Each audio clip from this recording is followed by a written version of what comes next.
agrispace, scientific roots. I say every one of us has something that keeps us up at night. And the thing that keeps me up at night is the thought that somebody under my care is hungry. It bothers me. So on our specific campus, we have plants growing everywhere, and our main role there is to create entrepreneurs who need plants for their products. So these are entrepreneurs who are developing new products, very exciting new products, but they need plants to be able to manufacture those products. So at the same time, we're developing contract growers to grow those plants for them. And I see this working in a similar way. When people get seeds, they can plant them, but there should be some skills development, some training involved to say, give 10% of that back. And thus you are helping the next person as well. I often tell the people that we train, we've trained over 4,000 small-scale farmers in agriculture over the last 20 years that we've been busy. We're an accredited training service provider of AgriCETA. We're one of their 5 centers of excellence in South Africa. And planting and growing, whether it be poultry or plants or animals, that's our business. That's what we do. But things must be sustainable. And the only way to make something sustainable is that there's a bit of an economic incentive as well. So yes, first grow for your own family so that you can eat, or your neighbors if they can't help themselves. But then, if you grow that little bit extra, and that's why I love the market, I love the creation of the market platform. Sell your extra. The types of things we want to be able to teach people is that one thing of giving back 10%, whether it be seeds, that the plant, let the plant go to seed and plant those seeds, give 10% back and you can replant. Another thing is things like, not all plants grow from seeds. We can help you, we can teach people to make cuttings. We can teach people to take rootstock. There's many different ways to make plants grow and make more of them. I always say make babies. Eh? And then there's also the opportunity to grow other plants that people can't eat.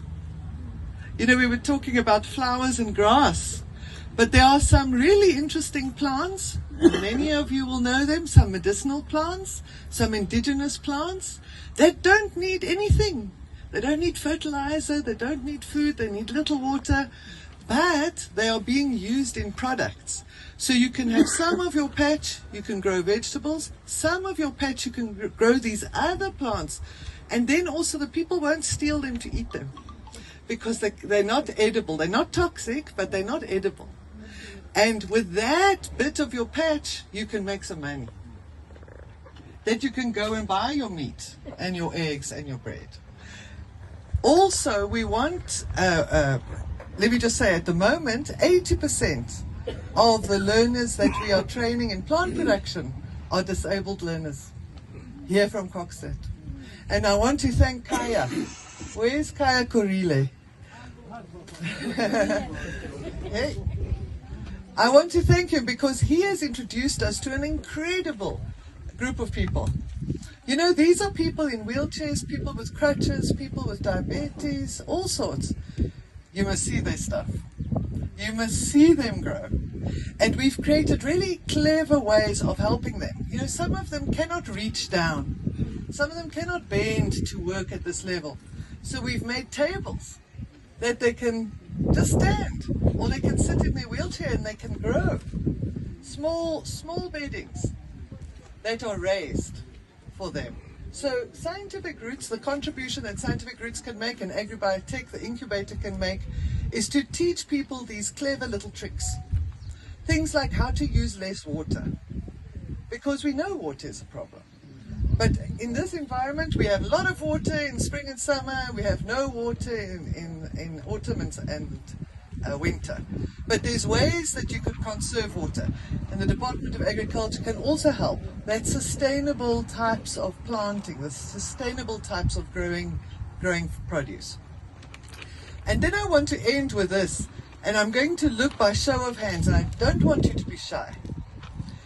Who of you have ever grown a plant?